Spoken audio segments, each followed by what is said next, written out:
Hello students, कैसे हैं आप लोग? कैसे चल रही है जर्नल एंट्रीज? 6 तक हमने क्वेश्चंस कर लिए थे। 5th और 6th मोस्ट इंपॉर्टेंट थे। बैंकिंग रिलेशन है ना, ट्रांजैक्शन बैंकिंग से पूरे रिलेटेड थे। आज का जो क्वेश्चन है 7th, वो भी बहुत इंपॉर्टेंट है। इसमें सारे कंसेप्ट क्लियर हो रहे हैं। मतलब इस क्वेश्चन को यदि आपने अच्छे से देखा, समझा, तो आपको आगे पूरी ओवरऑल बुक में कोई प्रॉब्लम नहीं आएगी। इसलिए कॉपी पेन लेकर बैठो मेरे साथ, और जो जो ट्रांजैक्शंस में समझा रही हूं और उनमें मैं जो जो बातें आपको बता रही हूं, सारी बातें नोट डाउन करना। ये हमें आगे चलकर कैश बुक में भी दिक्कत नहीं आएगी। आगे चलकर और भी बहुत सारे चैप्टर्स होंगे, हमारे कंसेप्ट क्लियर होंगे। तो करें start. Question number 7, TS Grewal, journal entry. सबसे पहले एक बार आप क्वेश्चन को देखो बेटा। Deposited in bank for opening a current account, withdrawn from bank, received a check from Ramesh to whom goods were sold for 12,000 last year, allowed him 1% discount on payment. Ramesh cheque deposit in bank, फिर dishonoured हो गया, bank charges लग गए, फिर रमेश ने settle किया account, फिर cash directly deposit by Raja, bank draft got issue in favour of messrs Lal and sons, bank charges, check 4,000 due after 1 month, discounted from bank, received a check from Sham after banking hours, goods sold for cash 7,000 and half of the sale proceed deposit in bank. बहुत अच्छा question है और सारे transaction अलग अलग है। यहाँ कोई माल खरीदा बेचे वाले ट्रांजैक्शंस नहीं है, सारे ट्रांजैक्शंस अलग हैं। तो करें स्टार्ट।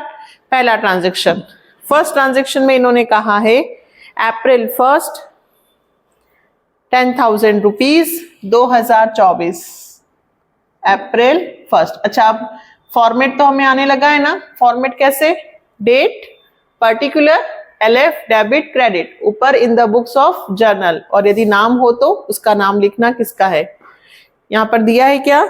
नहीं, ठीक है। तो इन the books of mister x या जो भी, और जर्नल एंट्रीज। अब कह रहा है फर्स्ट ट्रांजैक्शन, हमने बैंक में करंट अकाउंट ओपन किया। अच्छा, करंट अकाउंट यदि हम ओपन करेंगे तो कोई सा भी अकाउंट ओपन करूं, अकाउंट ओपन करने के लिए हमें पैसे बैंक में डालने होते हैं। तो हमारे पास से पैसा कहां जाएगा? बैंक में। तो जर्नल एंट्री तो वही होगी, bank account debit to cash account.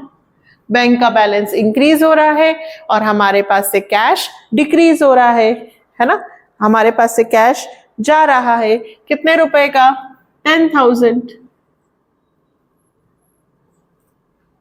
Ration deposited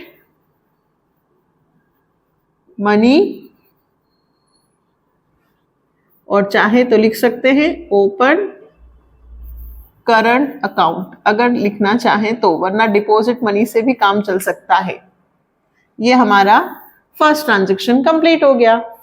second, withdrawn from bank, bank से पैसे निकाले, अप्रैल 2, बैंक से पैसे निकाले। अपोजिट, हमारे पास क्या आ रहा है? कैश। बैंक का बैलेंस कम हो रहा है, असेट्स डिक्रीज हो रही है, और हमारे पास आ भी रहा है, तो कैश तो इंक्रीज हो रहा है। तो कैश अकाउंट डेबिट, और बैंक डिक्रीज हो रहा है, तो बैंक अकाउंट क्रेडिट। ठीक है। ऑफिस यूज के लिए निकालेंगे तो कैश, और पर्सनल यूज के लिए निकालेंगे तो ड्रॉइंग, 5,000 रुपए। रेशन क्या लिखेंगे? Cash withdrawn from bank. अब आया है मोस्ट इंपॉर्टेंट ट्रांजैक्शन, अप्रैल 5। यहां पे मैं बनाती हूं स्टार। बेटा जो भी मैं ट्रांजैक्शंस में स्टार बनाती हूं वो तो आपको बिल्कुल छोड़ना ही नहीं है, समझ लेना, उसको एग्जाम में आने ही वाला है। अब हम देखते हैं 5th वाला। देखो, सबसे पहले हमें एक चेक मिला रमेश से, जिसको हमने 12,000 रुपए का माल बेचा था। Last year allowed him 1% discount on payment, और 1% का हम डिस्काउंट। अब 5 तारीख को चेक मिला है और 7 तारीख को Ramesh cheque deposit in bank.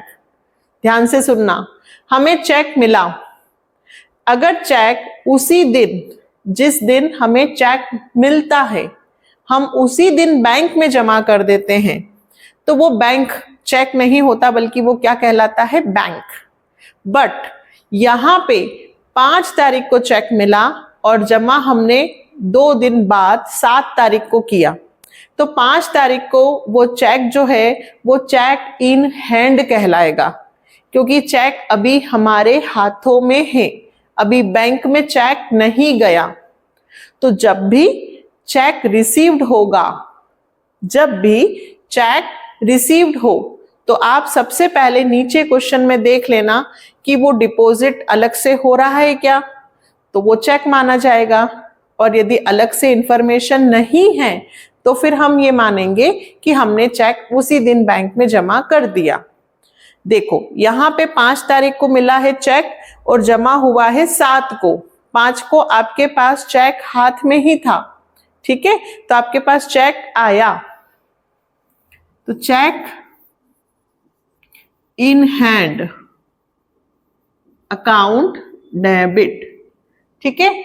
अब वही बात, चेक एक तरह से वही बैंक है, तो डिस्काउंट कितने का चेक, 12,000, और डिस्काउंट कितना, 1%, तो यही आएगा डिस्काउंट अलाउड। डेबिट में आता है तो डिस्काउंट अलाउड टू। चेक हमें किसने दिया, रमेश ने। गिवर कौन है, रमेश। हमारे पास क्या आया, चेक। अच्छा, रमेश को कितना पैसा देना था, हमने उसको कितना माल बेचा था लास्ट ईयर, 12,000, तो रमेश को पैसे देने थे 12,000, ठीक है। हमने उसको 1% का डिस्काउंट दिया, तो बेटा 12,000 का 1% हुआ 120 रुपए। कितने हुए, 120, तो 120 डिस्काउंट हो गया। 12,000 में से 120 माइनस कर दीजिए, 08811, 11,880 रुपए का चेक मिला। कितने का मिला, 11,880 का। क्या लिखेंगे narration, cheque received from Ramesh. Clear. Cheque in hand क्यों लिखा, फिर से बताओ, क्योंकि ये चेक कब जमा हो रहा है, 7 तारीख को। कब जमा हो रहा है बेटा, 7 को। चलिए, अब 7 तारीख को हमने इस चेक को बैंक में जमा कर दिया, तो ये चेक जो था 11,880 का, ये चेक कहां चला गया, बैंक में। तो हम क्या लिखेंगे, बैंक, बैंक में गया, तो bank account debit to cheque in hand. Cheque in hand कहां गया बेटा, बैंक में। कितने रुपए का चेक गया, 11,880 का।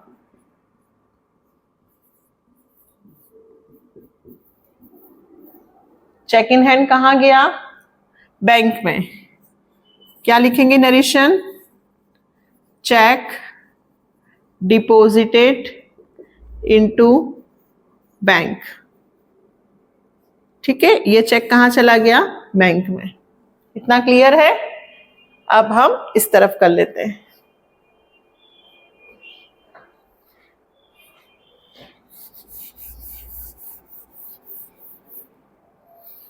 अब देखना 9 तारीख को रमेश चेक डिसऑनर्ड हो गया है।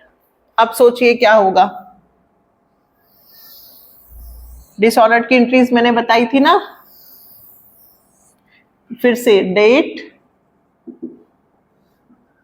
पर्टिकुलर,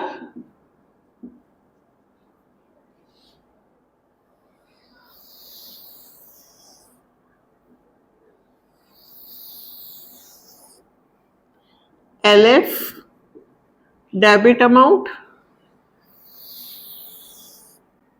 और क्रेडिट, ठीक है। अब देखिए, रमेश ने हमें चेक दिया, हमारे पास चेक आया, हमने चेक को बैंक में भेजा, बैंक रिसीवर है क्योंकि चेक जब बैंक में जाएगा तो बैंक का बैलेंस बढ़ेगा, और जब एसेट्स का बैलेंस बढ़ता है तो हम डेबिट करते हैं। ठीक, अब चेक हो गया डिसऑनर्ड। अब डिसऑनर्ड हो गया और बैंक ने हमसे 20 रुपए चार्जेस के भी काट लिए। जब भी चेक डिसऑनर्ड होता है तो बैंक पैसे भी काटती है। तो एक काम करते हैं, हम चार्जेस की एंट्री पहले अलग बना देते हैं। पहली एंट्री हम अप्रैल 9 को बनाते हैं, बैंक ने चार्जेस काटा, तो क्या लिखेंगे, bank charges account debit to bank. हम बैंक चार्जेस की एंट्री अलग बना रहे हैं, है ना। बैंक चार्जेस टू बैंक, कितने रुपए, 20 रुपए का हमारा बैंक का चार्जेस है, तो ये बैंक चार्जेस हो गया। बैंक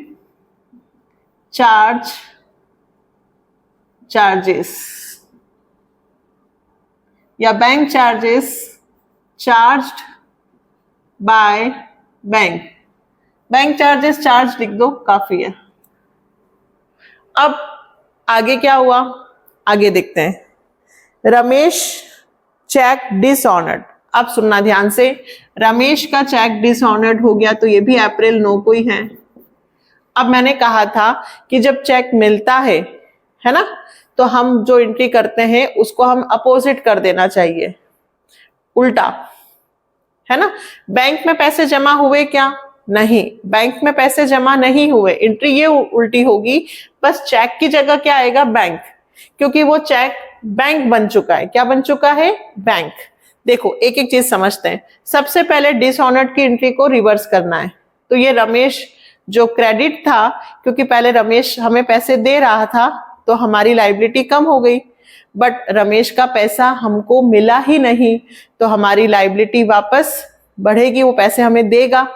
लायबिलिटी तो डेटर हुआ, असेट से, है ना, रमेश से हमें पैसे लेने थे, डेटर है, तो डेटर ने पैसे दिए तो एसेट्स कम हुई। अब उसका चेक तो डिसऑनर्ड हो गया, तो हम वापस रमेश से बोलेंगे कि भाई हमें पैसे दो, है ना, तो रमेश हमें फिर से पैसे देगा। तो रमेश हमारा कौन हुआ, डेटर, क्योंकि वो हमें पैसे देने वाला है, तो रमेश फिर से पैसे हम उससे मांगेंगे, तो रमेश अकाउंट डेबिट। अब हम उससे किस किस का पैसा मांगेंगे, बस ये बताओ। तो एक तो जो चेक डिसऑनर्ड हुआ, तो चेक की जगह हम क्या वर्ड यूज करेंगे, बैंक। क्यों, क्योंकि वो चेक हमने कहां जमा कर दिया था, बैंक में। तो हम उससे एक तो चेक जो डिसऑनर्ड हुआ उसके पैसे मांगेंगे, कितने रुपए मांगेंगे, 11,880। ठीक है, इतने रुपए का हमने उसको डिस्काउंट दिया था, तो टू डिस्काउंट अलाउड 120। अब डिस्काउंट कैंसिल हो गया, और हमने जो बैंक में बैंक चार्जेस जो हमने यहाँ पे 20 रुपए बैंक को दिए हैं चार्जेस के, वो भी हम किससे लेंगे, रमेश से। भाई हमारी गलती है क्या, नहीं, हमें रमेश ने चेक दिया था, हमने बैंक में जमा किया, बैंक वालों ने रिटर्न कर दिया कि भाई ये पकड़ो तुम्हारा चेक डिसऑनर्ड हो गया है, इसमें एंट्री गलत है, साइन मिस्टेक है, ओवर राइटिंग है, चेक डिसऑनर्ड के बहुत सारे कारण हो सकते हैं। तो सेम इस एंट्री को रिवर्स करना है, बट यहाँ पे चेक की जगह क्या वर्ड यूज करना है, बैंक। अब आप बताओ कि आप रमेश से कितने रुपए मांगोगे। तो रमेश से हम टोटल मांगेंगे 12,020 रुपए। 12,000 और 20 बैंक चार्जेस के भी मांगेंगे। जो बैंक चार्जेस हमने ओपन किया वो कैंसिल हो गया, क्यों, क्योंकि हम बैंक चार्जेस खुद नहीं भुगतेंगे, बल्कि रमेश से पैसे मांगेंगे कि तेरे कारण हमारा चेक डिसऑनर्ड हुआ है, 20 रुपए और दे। तो ये क्या लिखेंगे, रमेश चेक डिसऑनर्ड। बहुत अच्छी एंट्री है, सिर्फ इतना ध्यान रखना है कि भाई चेक जब डिसऑनर्ड होता है, जब जमा होता है तो बैंक डेबिट होता है क्योंकि बैलेंस बढ़ता है, और जब वो नहीं जमा होता है तो बैंक वापस डिक्रीज होता है। रमेश आपकी असेट्स हुई, क्योंकि ये डेटर है ना, हमने रमेश को माल बेचा था, रमेश हमें पैसे देगा, रमेश हमारा डेटर है, तो असेट्स डिक्रीज होती है, जब वो पैसे दे देगा तो रमेश डेटर खत्म हो जाता, तो इसलिए क्रेडिट। लेकिन उसका चेक डिसऑनर्ड हो गया, वो मुझे फिर से पैसे देगा, तो वापस डेबिट हुआ। अब नेक्स्ट ट्रांजेक्शन देखो बेटा, फिर से बोला है 20 को, Ramesh settled his account by issuing cheque including 60 rupees for interest 12,080। अब फिर से रमेश ने चेक दिया, 12,020 हमको रमेश से लेने थे, बट 12,020 की जगह उसने 60 रुपए इंटरेस्ट के भी और जोड़कर आपको 12,080 रुपए दिए। तो अब आपके पास फिर से चेक आया, अब ये चेक इन हैंड होगा या बैंक, तो नीचे देखो क्या अलग से इसकी चेक जमा करने की एंट्री दी है। नेक्स्ट 5 ट्रांजैक्शन में कहीं भी नहीं लिखा है कि रमेश का चेक फिर से जमा हुआ, मतलब हमने 20 तारीख को चेक रिसीव्ड किया और 20 तारीख को ही वो चेक कहाँ जमा हो गया होगा, बैंक में। अलग से नीचे नहीं दिया है कि ये चेक कब जमा हुआ है, तो हम ये मान के चलेंगे कि इस बार चेक हमने 20 तारीख को ही जमा कर दिया, तो अप्रैल 20। ठीक है, हम क्या जमा कर रहे हैं, चेक, है ना। कितने रुपए का चेक, 12,080। ठीक है, तो हमारे पास चेक आया, तो हमारा बैंक का बैलेंस बढ़ेगा। कितने रुपए से, हमें रमेश ने कितने रुपए दिए, 12,020 का तो चेक, और इंटरेस्ट भी दिया ना उसने हमें, कितने रुपए, 60 रुपए। 12,020 तो रमेश को देने थे, देखो ये डेबिट, तो ये वापस क्रेडिट क्यों हुआ, क्योंकि रमेश ने हमें चेक दिया, पर रमेश ने हमें चेक कितने दिए, 12,020 और 60 रुपए इंटरेस्ट के, तो उसने हमें कितने रुपए दिए, 12,080। इंटरेस्ट रिसीव्ड, हमारे पास पैसा आया, कहां से, इंटरेस्ट से। इंटरेस्ट हमारी इनकम है, जब इनकम होती है तो उसका नाम लिखते हैं क्रेडिट में कि कौन सी इनकम हुई, इंटरेस्ट रिसीव्ड। फिर से लिख देंगे, check received from Ramesh with interest. क्या आया बेटा, विथ इंटरेस्ट। इस बार इंटरेस्ट के साथ हमको चेक मिला। क्लियर हुआ, ये पूरी रमेश की रामायण थी। पहले उसने चेक दिया, फिर बैंक में जमा किया, फिर डिसऑनर्ड हुआ, फिर दूसरा वापस से चेक आया। आगे बढ़ते हैं। Cash directly deposit by Raja customer in bank account.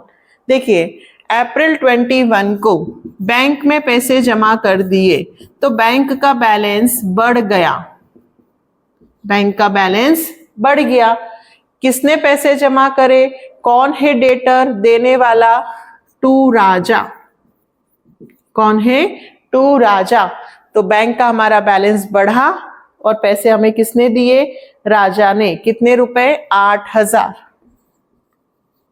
जब भी बैंक का बैलेंस बढ़ेगा बैंक डेबिट, जब भी बैंक का बैलेंस कम होगा bank credit. Directly deposited bye a customer. Clear. कितने ट्रांजैक्शंस और बचे बेटा, अभी तो 4 मेन ट्रांजैक्शंस बने हैं। आप इसको उतारें, मैं इधर का क्लियर करके फिर 4 ट्रांजैक्शंस करती हूं। नेक्स्ट ट्रांजैक्शन बेटा देखो, आपने bank draft got issued in favour of messrs Lal and sons 5,000, bank charges 700। आपने मेसर्स लाल एंड सन्स को क्या किया, एक चेक बैंक ड्राफ्ट इशू किया है in favour of messrs Lal and sons, और साथ में बैंक चार्जेस है ना, बैंक चार्जेस का भी 700 रुपए पैसे दिए। तो हम दोनों एंट्री को एक साथ कर सकते हैं। हमने किसको पेमेंट किया, मेसर्स लाल एंड सन्स, तो यहां लिखेंगे मेसर्स लाल एंड सन्स। कितने रुपए का बैंक ड्राफ्ट दिया हमने उनको, चेक दिया 5,000 का, ठीक है। और 700 रुपए बैंक चार्जेस, तो बैंक चार्जेस अकाउंट डेबिट। तो अब हमारे बैंक के खाते से कितने रुपए कम होंगे? इतने का तो हमने लाल एंड सन्स को चेक दिया, हमने कुछ भी उनसे खरीदा होगा तो हमने पेमेंट किया, तो इतने रुपए का हमारा पेमेंट, 700 रुपए हमारे बैंक के चार्जेस के कट गए, तो हमारे बैंक से कितना बैलेंस कम हुआ? 5,700 रुपए। कब कम हुए बेटा? अप्रैल 23, अप्रैल 23। क्या लिखेंगे? Bank draft issued to Messrs Lal and sons. आप किसी को भी चेक इशू करते हो, मतलब आप उसको पेमेंट कर रहे हो। क्या कर रहे हो बेटा? पेमेंट। तो आपके पास से पैसे जा रहे हैं, अभी बैंक से जा रहे हैं, तो बैंक का अमाउंट कम हो रहा है। असेट्स कम होती है तो डिक्रीज, डिक्रीज होगा तो क्रेडिट। नेक्स्ट 28, एक चेक था 4,000 का, due after 1 month, discounted from bank 3,800। ये आपको समझना होगा। पहले 11th में बिल रिसीवेबल और बिल पेबल आता था चैप्टर पूरा, अब खत्म हो गया है, अब 11th क्लास में नहीं आता। मैंने आपको थ्योरी में समझाया है, बिल रिसीवेबल, किसी व्यक्ति से हमने माल खरीदा और हम कह रहे हैं कि भाई अभी हमारे पास पैसे नहीं हैं, तुम हमें एक बिल ड्रॉन करके दे दो, बना के दे दो, मैं 2 महीने बाद 3 महीने बाद पेमेंट करूंगा। तो सामने वाले ने बिल बनाकर हमसे सिग्नेचर करवा लिए और रख लिया, वो हो गया बिल रिसीवेबल, क्योंकि 3 महीने बाद उसको उस बिल पर पेमेंट मिलेगा, है ना।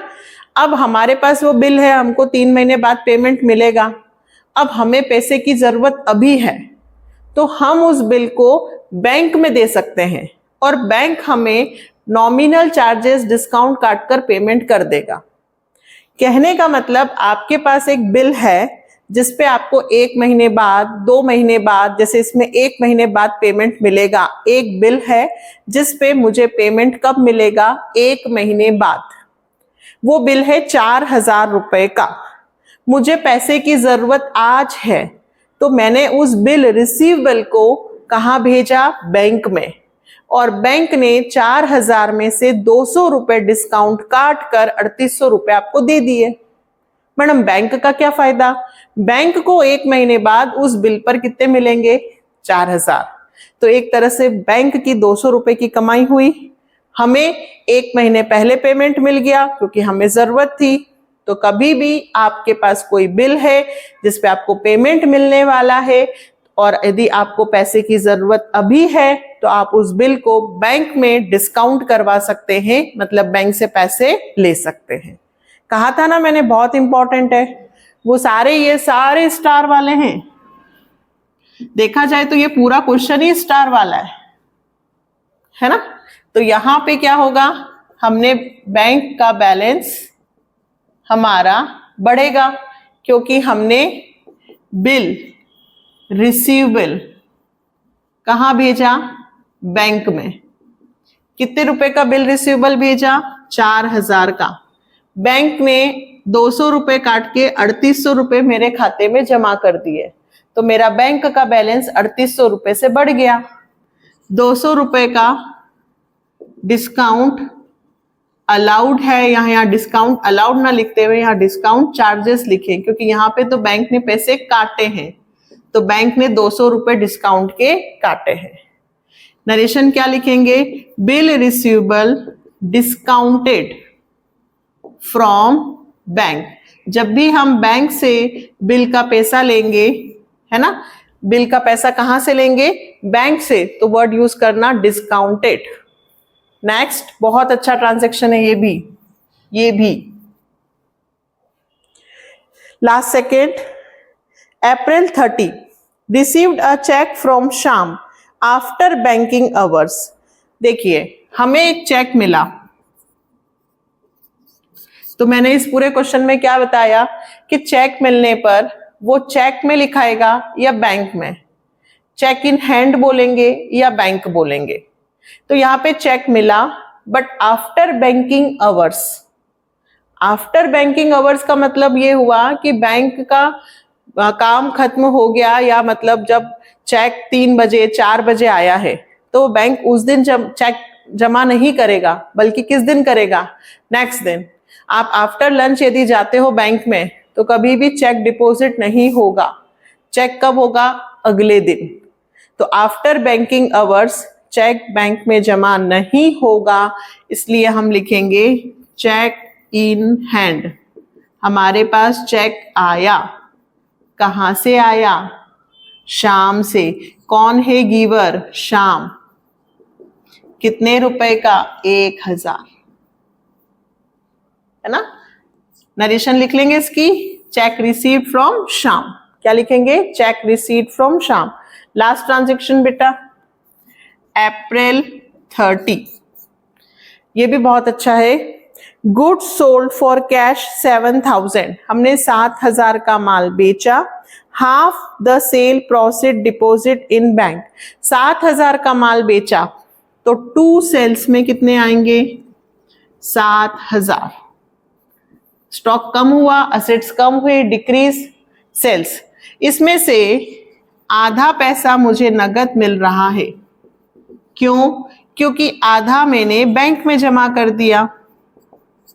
आधा कहां जमा कर दिया, बैंक में। मैंने माल कितने का बेचा, 7000। आधा पैसा कैश में तो आधा पैसा बैंक में, तो आधा बैंक में जमा करा तो बैंक का बैलेंस बढ़ गया, आधा कैश का। क्या लिखेंगे, good sold, half payment received in bank. आधा पैसा कहाँ रिसीव्ड हुआ, बैंक में, अपने हिसाब से। आया आपको समझ में, बहुत अच्छा क्वेश्चन है ये। चेक जब मिलता है तो cheque in hand, same day जमा हो गया तो बैंक। जब डिसऑनर्ड होता है बैंक क्रेडिट होता है। बैंक जब चार्जेस काटती है तो बैंक चार्जेस डेबिट होता है। जब बैंक का बैलेंस इंक्रीज होता है तो बैंक डेबिट होता है। जब बैंक का बैलेंस डिक्रीज होता है तो बैंक क्रेडिट होता है। बहुत अच्छे से इसकी प्रैक्टिस करो। 5th, 6th, 7th तीनों मोस्ट इंपॉर्टेंट हैं, और 8th और 9th 10th मतलब 5 से लेके 10 तक जिस बच्चे ने क्वेश्चन कर लिए उसको जर्नल एंट्री में प्रॉब्लम नहीं आने वाली है। ये मोस्ट इंपॉर्टेंट है, क्योंकि सारे नए नए कंसेप्ट आ रहे हैं। ये पूरा किससे रिलेटेड हुआ, बैंक से रिलेटेड। तो इसकी अच्छे से प्रैक्टिस करनी है, बहुत अच्छे से। ठीक है, फिर मिलते हैं कल नेक्स्ट वीडियो में। कल हम 8th, 9th हो सकता है तो 2 क्वेश्चंस करेंगे फिर से। 8th और 9th आज के लिए एक ही काफी है। ठीक है, अपने जूनियर सीनियर्स को बताइए कि एक और नया चैनल है स्टडी सर्कल। ठीक है, बाय।